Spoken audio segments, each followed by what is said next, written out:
लिए हाथ में हम ज्ञान दी, परिवर्तन की इस वेला में मधुर मुस्कान से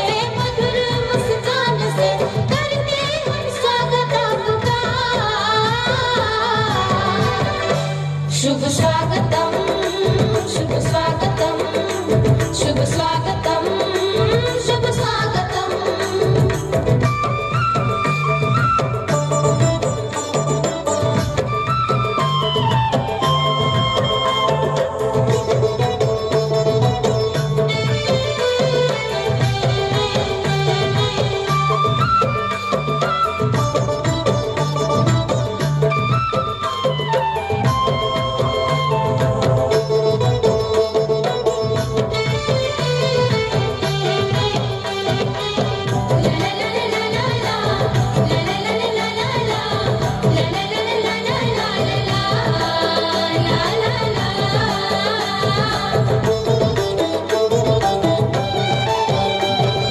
पावन पावन धरती पे बढ़े जो आपके शुभ कदम, पावन पावन धरती पे बढ़े जो आपके शुभ कदम। आपके आगमन से घर आंगन में बिखरे प्रेम किरण, लिए आपसी सद्भावना, उमंग और उल्लास से, मधुर मुस्कान से करते हम स्वागत आपका। शुभ स्वागतम, शुभ स्वागतम, शुभ स्वागतम, शुभ स्वागतम।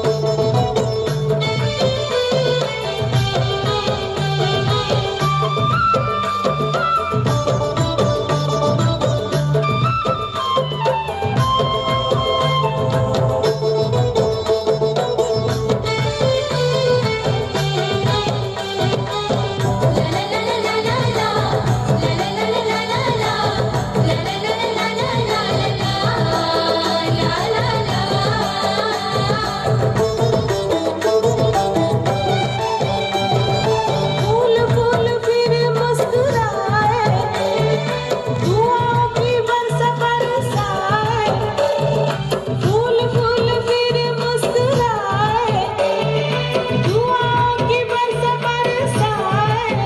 देवलोक की परियां ले हाथ में फुलझड़ियां,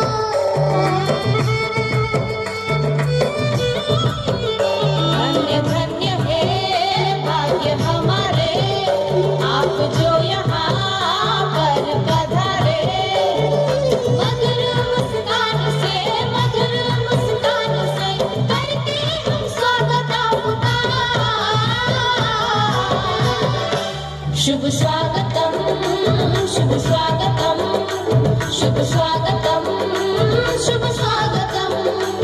लिए हाथ में हम ज्ञान दी, परिवर्तन की इस वेला में लिए हाथ में हम ज्ञान दी, परिवर्तन की इस वेला में मधुर मुस्कान से